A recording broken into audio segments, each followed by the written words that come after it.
my name's Emma Cramp. I'm one of the antimicrobial pharmacists at Leicester, and I also work with Phil Howard as one of the AMR project leads at NHS Improvement, and we've put together this workshop for you.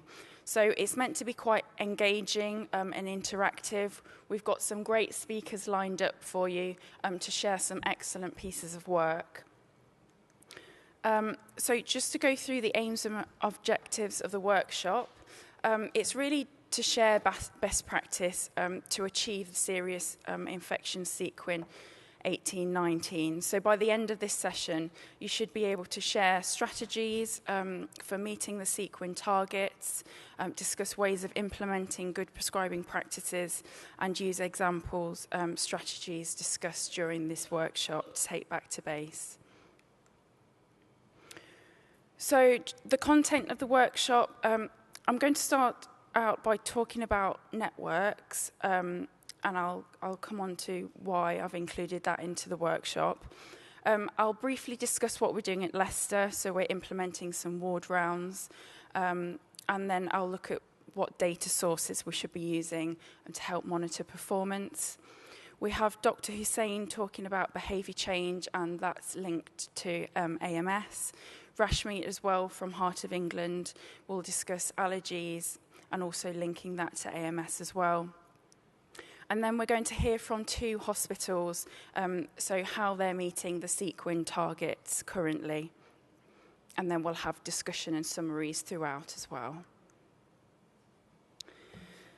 So why did I incorporate networks into a stewardship workshop? Well, basically, NHS Improvement are doing mapping exercises at the moment, looking at various different networks to do with infection. There's so many infection networks out there, and actually it's apparent that they're all working in silos, not probably talking to each other. So I felt it was quite important to discuss how effective networks can be, especially for our purposes, talking about stewardship and resistance.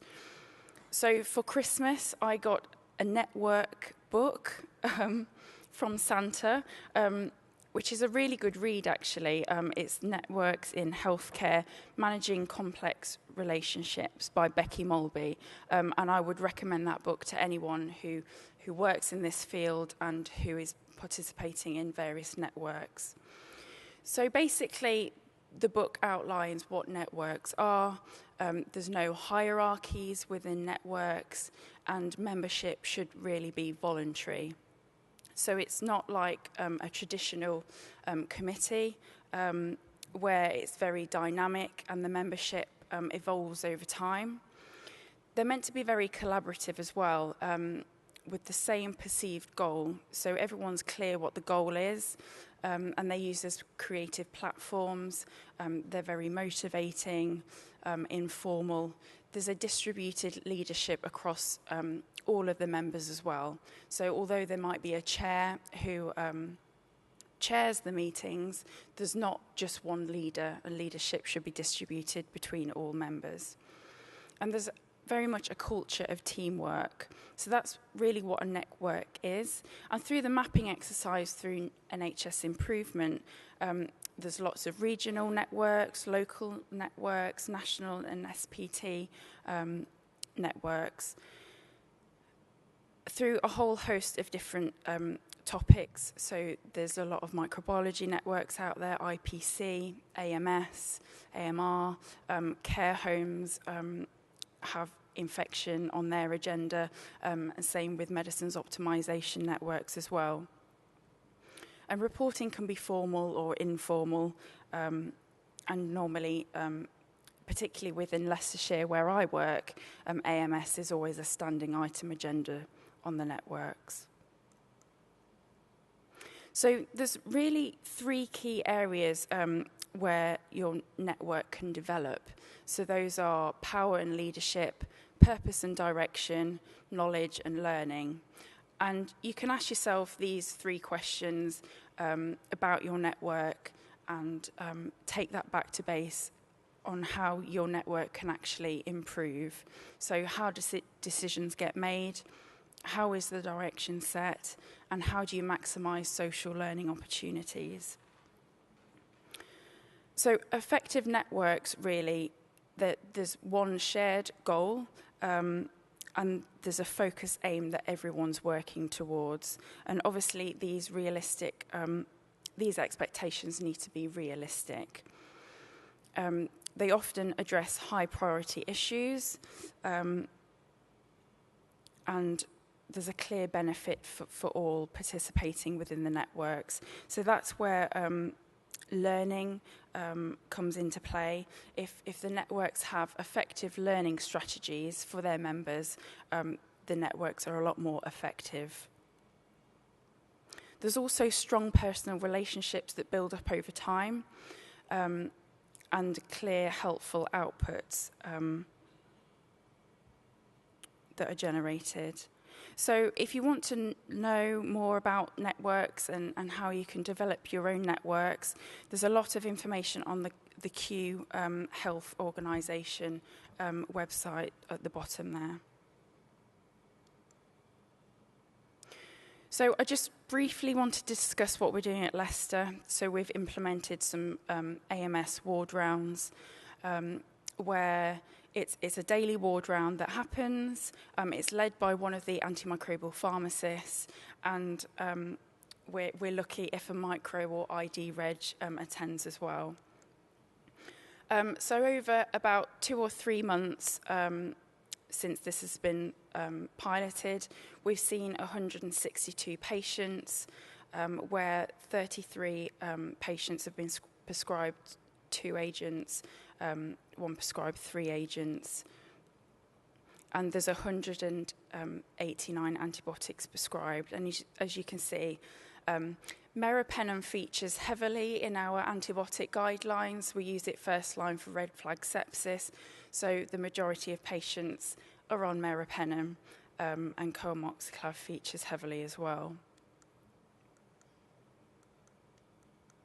So from those 162 patients, we contributed to 87% of those, and we gave 339 pieces of advice. So that was mainly changing of the agent in line with guidance, advising on cultures, stopping treatment, clarifying duration. So what's interesting is the meropenem patients, so that's 71 patients.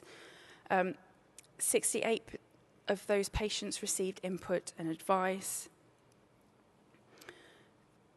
45% were advised to change to another agent within the guideline.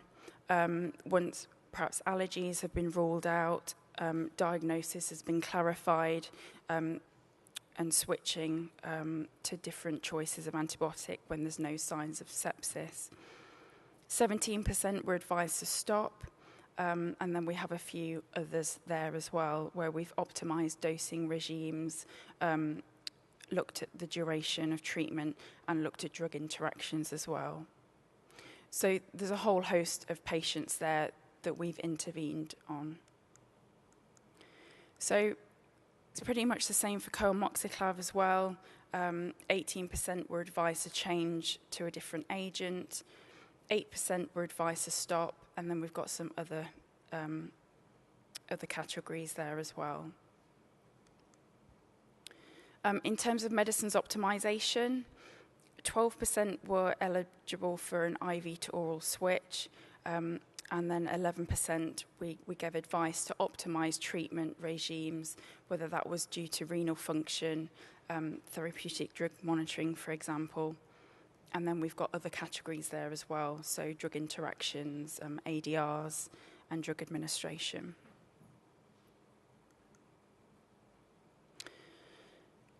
So I get asked a lot about where data should come from in terms of how they should be monitoring performance in hospitals. And basically, I just put this slide really quickly together, but it just highlights there's a whole host of different platforms where you can pull antimicrobial stewardship data from. So the most important place to gather data would be Trust internal data. But we've also got the Public Health England, AMR local indicators on fingertips. We've got RX Info, Define data as well that we can use. Public Health England second generation surveillance system can be used to pull resistance data as well, which is really handy. And then we've got pre-script data and the EPAC2 data for primary care. So that was just really to highlight where you can pull data from. So I just want to hand over to Dr. Hussain. So Abid is one of the medical microbiologists from Heart of England. He's also the Associate Medical Director and Director of IPC at Heart of England. Thank you. Thanks very much, Emma. So we're going to change gears slightly. And whilst we talk a lot about AMR, how to manage it, how to perform our ward rounds and make those decisions, I want to just move away from that slightly and talk about the thoughts and behaviours behind those, either initial decision-making or de-escalation or lack thereof. So when we talk about what you need to run an effective AMS system, in my point of view, you require these three key things. Having appropriate resources, be it medical, pharmacy, etc., a good laboratory providing results in a timely and appropriate fashion, and education. And the key thing about education, it's not simply a single point intervention, it's a regular program of education. And often with education programs, there's a lot of excitement about educating junior doctors, and of course that's important. I would argue the consultants are much more of a group that require continuous CPD education than junior doctors. So what we tend to find, particularly with those doctors who work on the front line and those independent prescribers, is that their practices can become embedded over time. And when thinking about how we're going to change behaviours, we've got to really ask ourselves three fundamental questions. What capabilities do those individuals have to perform their current role? Are there some psychological, are there some learned processes that lead them to behave in a particular way? What is the motivation that drives them to behave in the way that they do? And can those motivations be altered or manipulated? And are there any opportunities we can offer them? So the slides that Emma showed in terms of feeding back that data, be it local, national, regional, that data is very powerful in terms of guiding careful prescribing. Now, the problem is that with all individuals, be them medics, nurses, pharmacists, there are different groups of individuals. So this rather fuzzy bit at the bottom talks about Facebook. I'm sure everyone uses Facebook. And this is a timeline of when Facebook was first came online back in the early 2000s. And you can see you've got different groups of people. You've got the people in Harvard where it was first introduced. You've got the students coming in. Then you've got the 5.5 million or so US users. Then you've got the parents coming online, and at the very end, wow, grandma's on Facebook. So there's a whole spectrum of people who need to be considered. And in the technical speak, we refer to these people as a range of individuals, from the innovators, who are really the people who are designing these processes, the early adopters, the early and late majority groups, and then the laggards, those who are really have to be dragged by the scruff of their neck to instigate change. And within those groups, and I'm talking purely about prescribing at a bedside clinical level, the active resistors can be doctors, sometimes senior, sometimes junior, but mostly senior. Now, hands up anyone who watches TED Talks on YouTube. Does anyone watch TED Talks? Good, fantastic. So on YouTube, there is a guy called Sanjay Saint. He is the chief of medicine at the Ann Arbor VA Hospital in Michigan, and he's a professor of internal medicine at Michigan. He gave a TED Talk, which is on YouTube, where he talks about how you instigate change within organizations. And he says within his talk that the most dangerous group of people when bringing any sort of change amongst the hospital community are what he calls organizational constipators. And these are people who will say and do the right things in meetings, but when they leave the meeting, they go back to their old behaviours. They're the ones we have to really keep an eye on. And in terms of adopters, as we've described for AMS, you have early adopters and late adopters. And sometimes even the late adopters can be brought into the fold when they are provided with some appropriate data. And in my experience, there's nothing more powerful than local data. And if you can drill that data down to consultant-specific data, that's even more powerful. Then you can really add fuel to the fire by saying to your orthopedic surgeon, well, you know, your mate 2 offices down doesn't have any problems with his rates. What's your problem? And that drives competition between surgeons, and they are fiercely competitive. So I'd very much recommend that as a strategy. In terms of challenging behavior, behavior challenging can occur at different levels, and it's everything from the individual prescribing level through to the organizational level, and that's very much to do with your trust antibiotic committee meetings or your local guidelines, all the way up to national behaviours. And certainly we should always be challenging and questioning national practices and seeing, A, is that relevant to the way we practice our craft locally? And B, do we need to then feed back those changes back to the national level? But on the right-hand side, you can see what happens when things go wrong.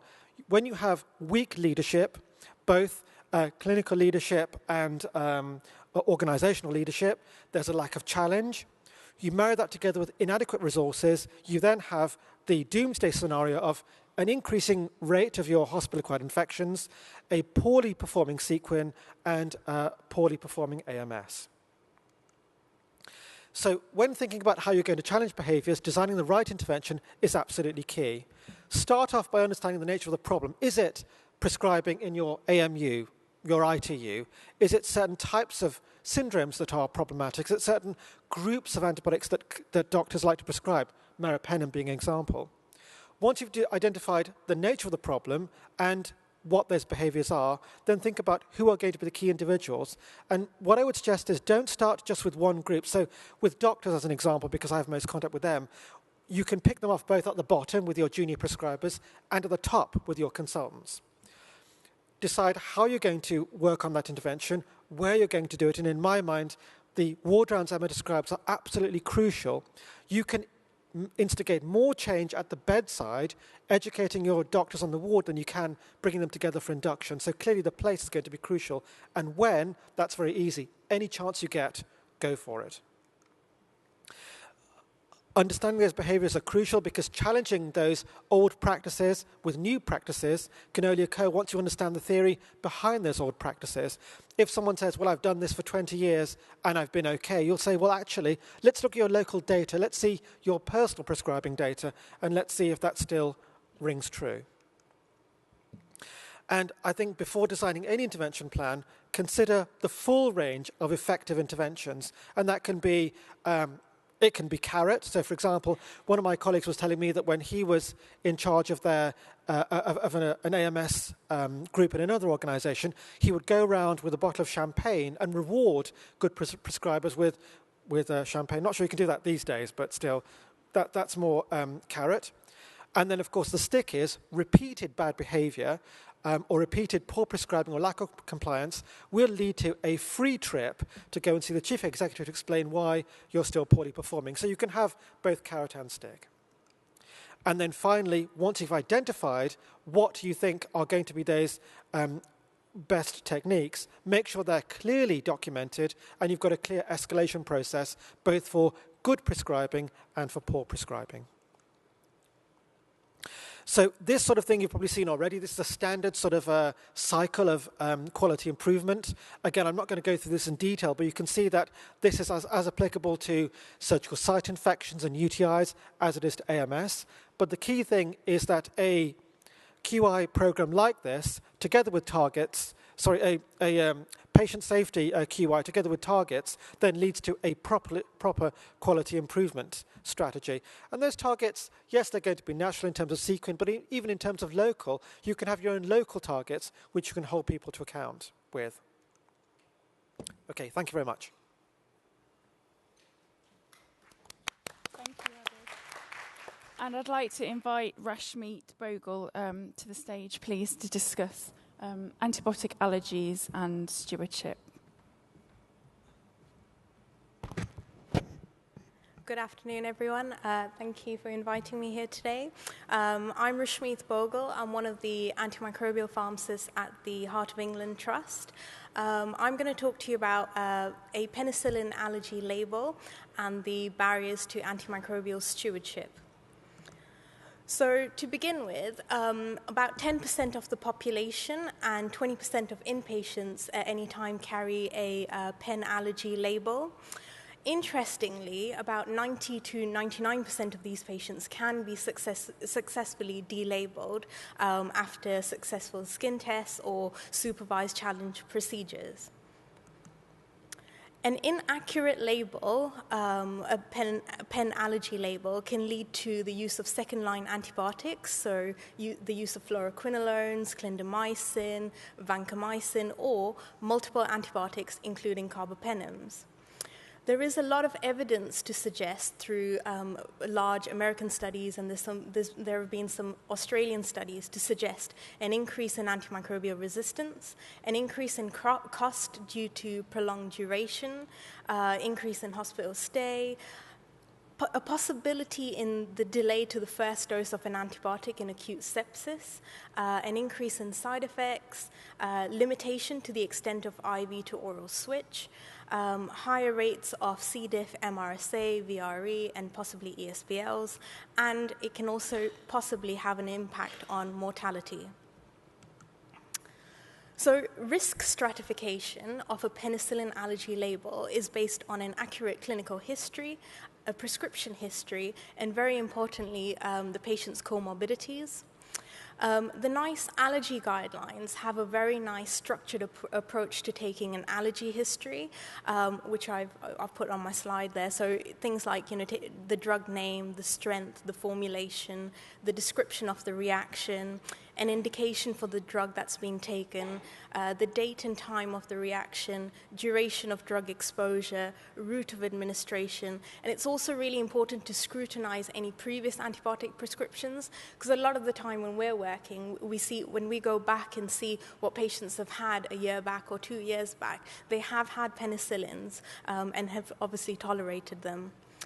In cases where you can delabel patients, it's really important to close that loop, so ensure that the message is communicated with the patient's carers or the patient's family, and also it's important to delabel the patient throughout primary care and secondary care, because again, a lot of the time, if we have delabeled patients in secondary care, they go back into the community, that label sticks, they come back into secondary care, and we're faced with the same issues over again.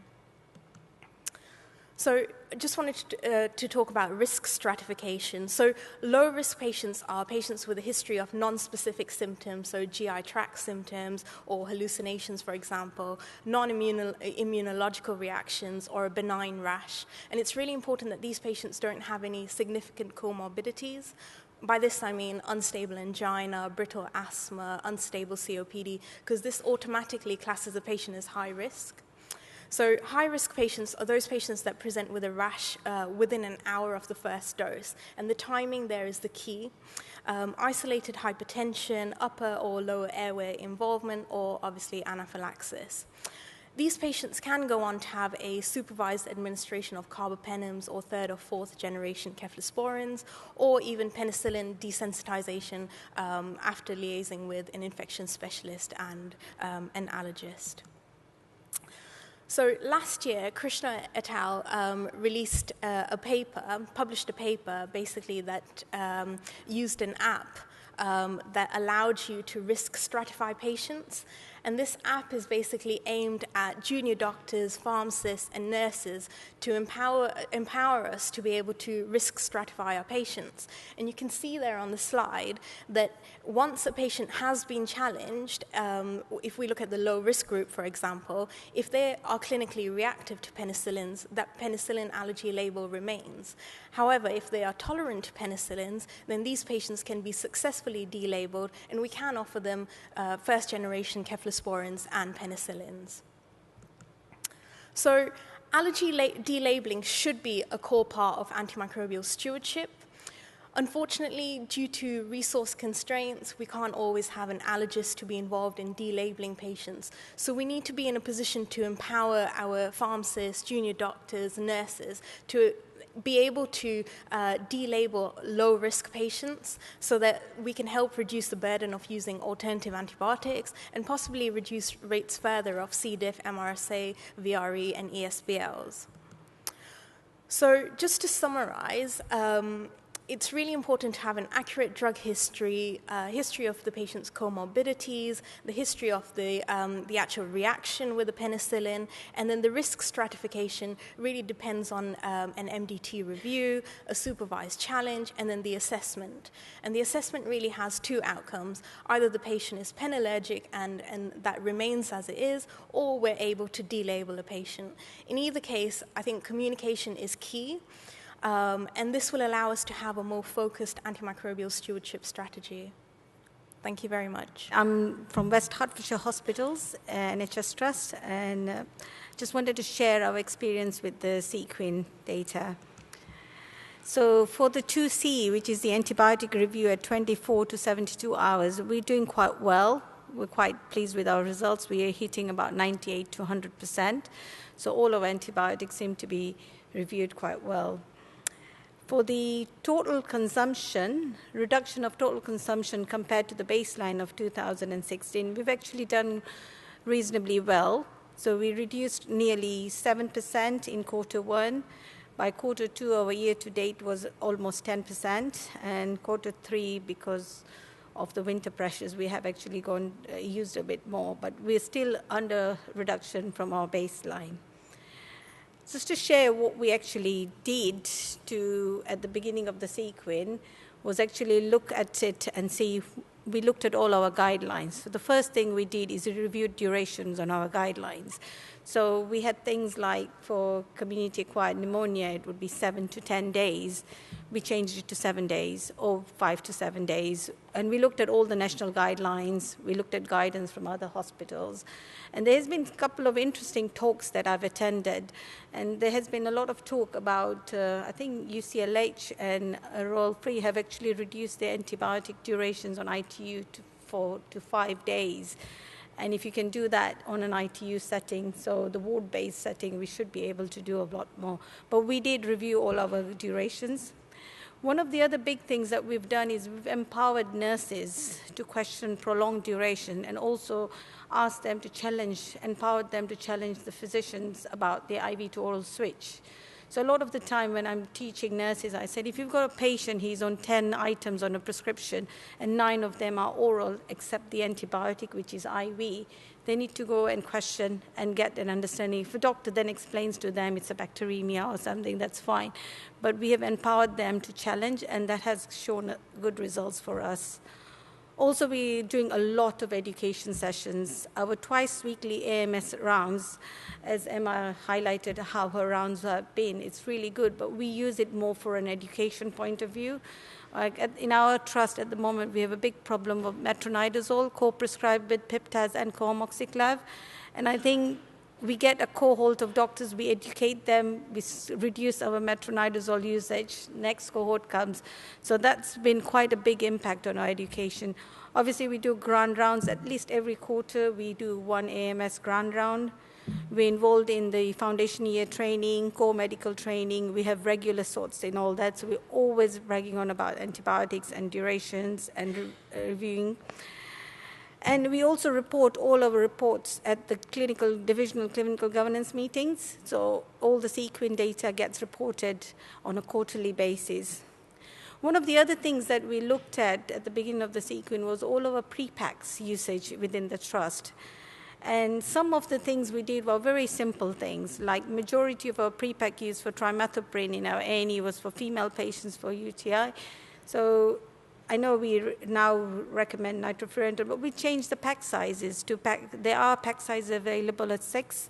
So we were issuing out 14 tablet pack. Now we've reduced them to 6. Reducing pack of doxycycline to packs of 8 instead of 14. And there was also, when we looked at all the pre-packs in our hospital. We had things that were penicillin 250, we had penicillin 500 milligrams, we had clarithromycin 250, so we kind of rationalized, and that had quite a large impact on it. And we also have a pharmacy team referring all complex, unnecessary, prolonged antibiotics team. There's an email alert that goes out to me and the microbiologist, and we pick those up and we do review them on our ward rounds as well.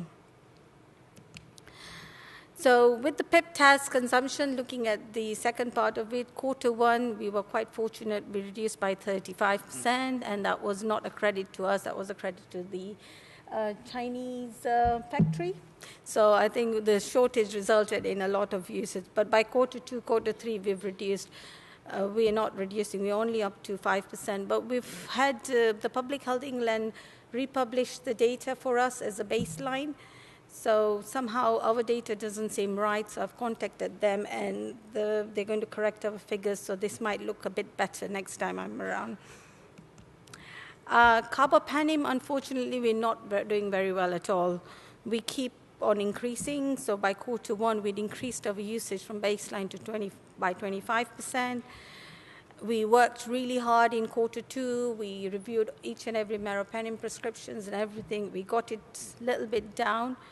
Q3, we've jumped up again. So this time now, we've put a new strategy in. I'm not sure whether we'll achieve our reduction in carbapenem, but our new strategy is now we only issue 72 hours of carbapenem, meropenem to our patients. We don't issue any more than that.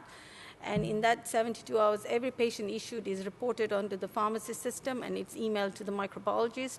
And if there's any inappropriate usage, emails back to me, and we try and stop it. So we have seen quite a good reduction in January. We're waiting to see what we'll achieve by the end of Q4. Thank you. Thank you, Tejal. We'll save questions until the end of the next presentation, please. So can I invite Jonathan Snape to the stage, please? So Jonathan is an advanced pharmacist practitioner in antimicrobials from the University Hospitals of North Midlands. And Jonathan's going to discuss the CQUIN with us. Thank you. Thanks, Emma. So in case anybody wonders where the University Hospitals of North Midlands is, and I often do, it's actually in Stoke-on-Trent. So for those of you that like holidays in the Lake District, we're just before you hit the roadworks at Junction 17. So we're going to talk about what we've been doing at UH&M to approach the CQUIN, introduce you to some of our CQUIN results, consumption results, some of our team members, and some of the data that we use and also review to keep us on track. Also a little link to the hot topic in pharmacy world at the minute in terms of hospital transformation and the Carter report.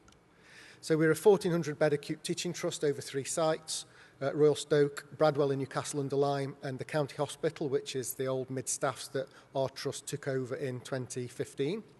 We're a major trauma centre, and we have many tertiary services like many presenters today. We're also a major research centre, and we have very close links to Keele University. So the 2017-18 Sepsis AMR CQUIN, I won't bore you with the individual details, but for us it's important in 2D because our targets for total consumption were 1% reduction, PEP-TAS 2%, and carbapenem 2%. And along with the quarterly submission of results and the review data and the sepsis elements, that's worth £840,000 to our trust.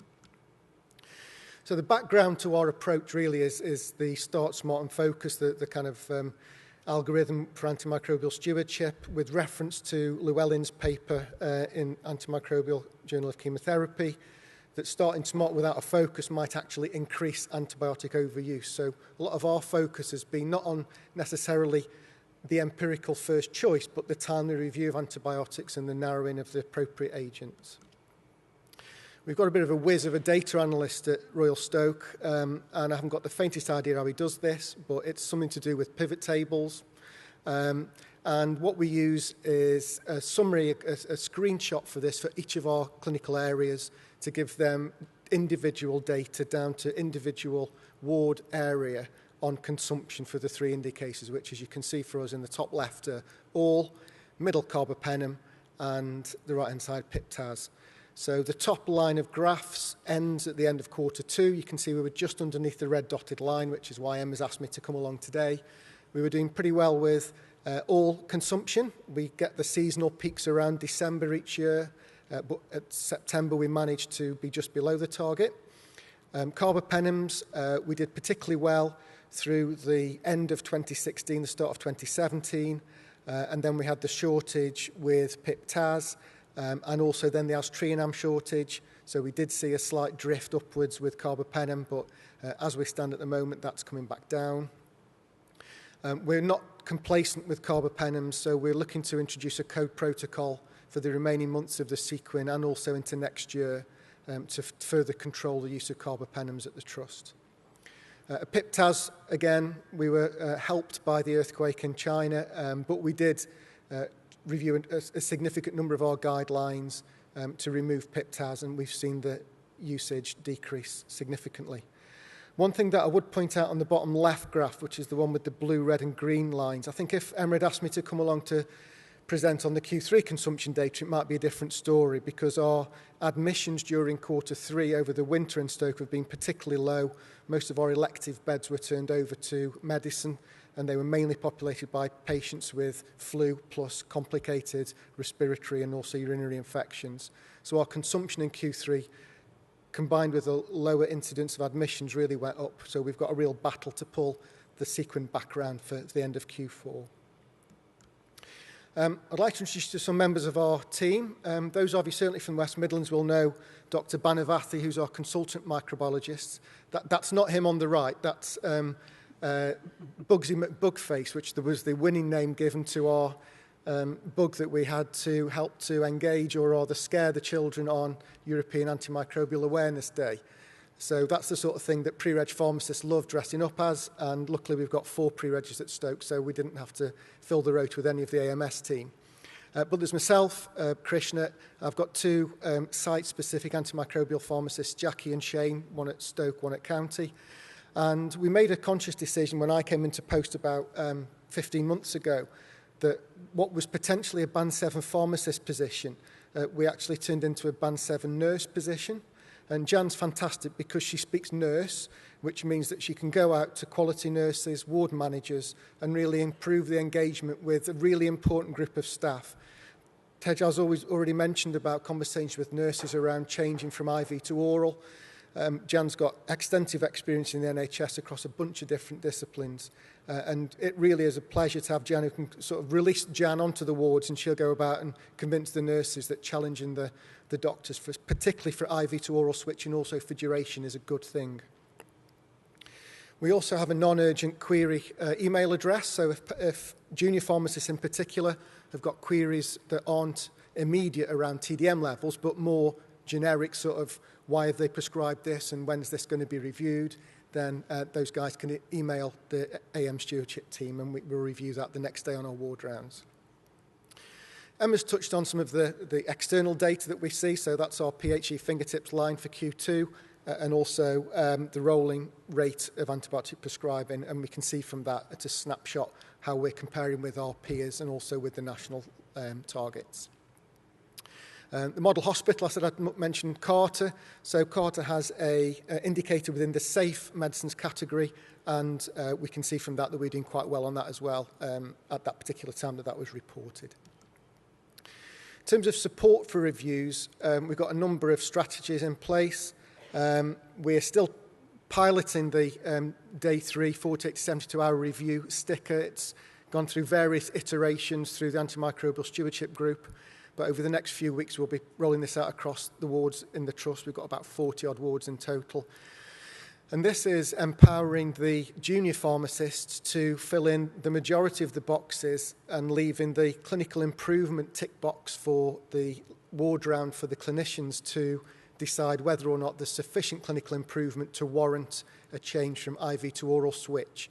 And it fits in as well with the CQUIN because you get an appropriate clinician review, either the consultant or the ST3 and above on the ward round, ID or micro or myself when we're doing our ward rounds. So we'll look out for that pink bordered sticker in the notes and hopefully we'll start to pick up some good data from that to show that that's been of benefit. That's just a snapshot of our kind of ward round. You know, pharmacists like rotas. So Krishna and myself tend to do the majority of the daily ward rounds. We have critical care and AMU ward rounds. Some of my colleagues will do other ward rounds either with or without microbiology or ID consultants or regis. But what drives the majority of that timetable, apart from the critical care elements, certainly the medical elements, is the consumption data that I showed in an earlier slide. So we can look particularly, for example, at Ward 84. In December, they use an awful lot of meropenem, so we'll target them for the next rotation. And that's a good example of some of the data that we can pull down to ward level.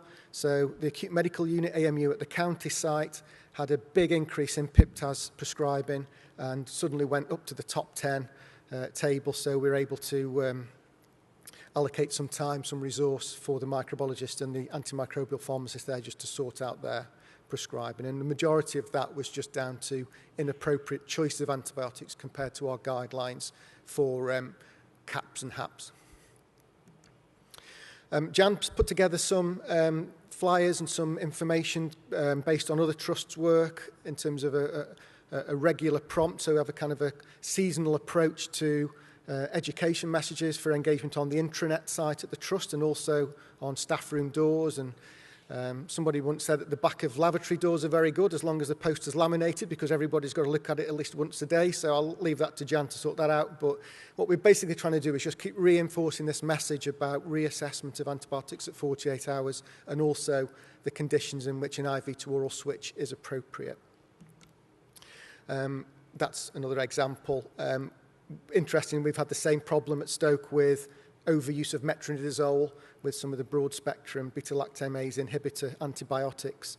And also any missed antibiotic doses are treated as adatics because it's important that not only are people on the ward seeing the microbiologist and the pharmacist as challenging inappropriate prescribing, but also inappropriate administration of antibiotics. So whilst it's not specifically linked to the CQUIN, it's the overall antimicrobial stewardship that we're keen to reinforce on every ward visit. In the ASG, we put together an Antibiotic Excellence Awards, and this is a bit of a kind of a ad hoc, slightly informal certificate presentation that takes place based on outstanding work, either from junior doctors or for nurses or for pharmacists, and it just lightens the mood slightly. And also on our email signatures within the AMS team, we carry the Antibiotic Guardian flag and also a shortcut to our antimicrobial app, which is the MicroGuide app, which is free on people's phones, and that's got all of our trust antimicrobial guidelines to hand, and it's also available on all the PCs in the trust. That's an example of a page from our microguide. That's our aspiration pneumonia guideline. Many trusts have got something very similar, but that's the first port of call if junior pharmacists in particular have got a query, and if anything appears on the prescription chart that's a bit more random than that, then they'll often get in touch with us for a challenge. Thanks for listening. I'm sure you've probably seen that picture before, but yeah, that's about the dangers of the antibiotic resistance. So.